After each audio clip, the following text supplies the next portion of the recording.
আসসালামু আলাইকুম সবাইকে, কেমন আছেন সবাই? আশা করি সবাই ভালো আছেন। দুপুরে রান্না বান্না দিয়ে ভিডিওটা শুরু করলাম। আজকে আমরা কনফিউজ ছিলাম কি রান্না করব দুপুরে। মা বলতেছিল অনেক কিছুই রান্না করতে, তবে আমরা তিন জাল মিলে বললাম যে বিরিয়ানি রান্না করি, কারণ আজকে আমার ননদের জন্মদিন আর আপুরা আসবে দুপুরের আগে আসবে আর কি।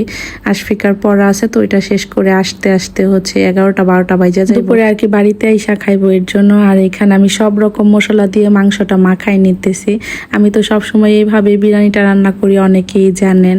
বিরিয়ানির মশলাটা আছে না, যেটা রেডিমেড, ওইটা যদি হাফ করে দেন আর অনেক রকম মশলা বাইটা দেন, যেমন জয়ফল, জয়ত্রী, তারপরে পোস্ত দানা, মরিচ, জিরা, তারপরে এলাচি, দারচিনি, বাদাম, কিশমিশ, এইগুলা বাইটা দিলে বিরিয়ানি কিন্তু অন্যরকম একটা টেস্ট হয়, মানে পুরা বাবুর্চিদের মতোই হয় কিছুটা।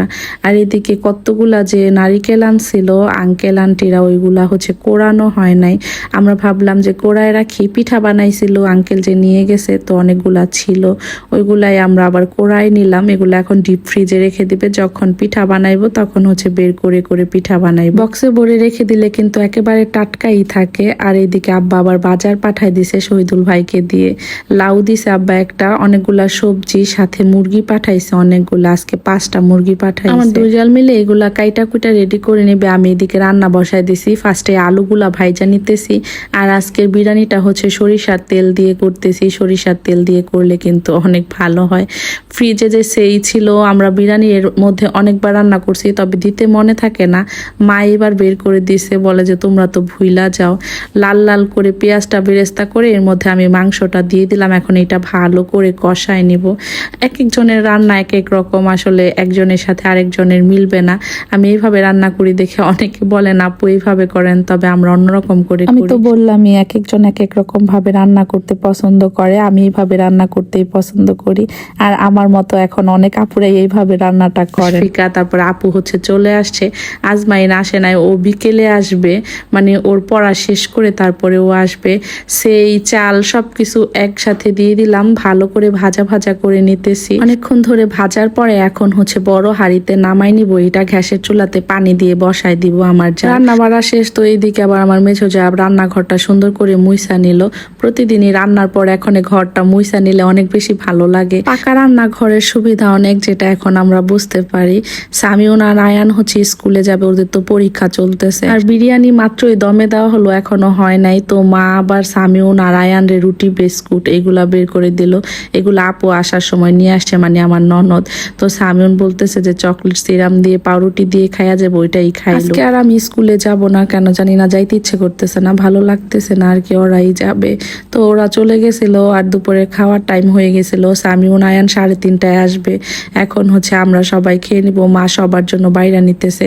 মাশাল্লাহ, বিরিয়ানির কালারটা দেখেন কতটা সুন্দর হয়েছে। আজকে আমরা আর নিচে বসি নাই। নর্মালি বিরিয়ানি পোলাও টোলাও রান্না করলে সবাই একসাথে নিচে বসি, কারণ বাসায় সবাই থাকলে টেবিলে জায়গা হয় না। আজকে যেহেতু বাচ্চারা বাসায় নাই, তো টেবিলে আমরা সবাই বসে গেছি খাইতে।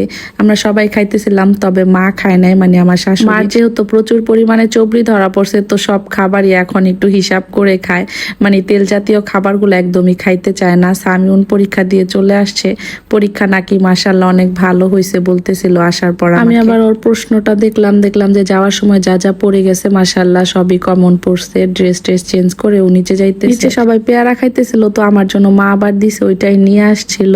আর কেক কাটবে আপুর, যেহেতু আজকে জন্মদিন, আমরা সবাই মিলে একটা কেক কাটবো আর কি। ওইটার জন্যই সামিউন আমাকে ডাকতে আসছিল। আমাদের বাসায় কারো জন্মদিন হলে কেক কাটলে সবাই এরকম ভিডিও কলে থাকে, মানে আমার ননদ অনেক সময় বাসায় থাকে না, তখন আপুও ভিডিও কলে থাকে। আপুর জন্মদিন সবসময় শ্বশুর বাড়িতেই থাকা হয়, এবারই আমাদের সাথে এই বাসায়। তো তার 3 ভাই আবার ভিডিও কলে ছিল, দেখতেছিল আমরা কি করি না করি।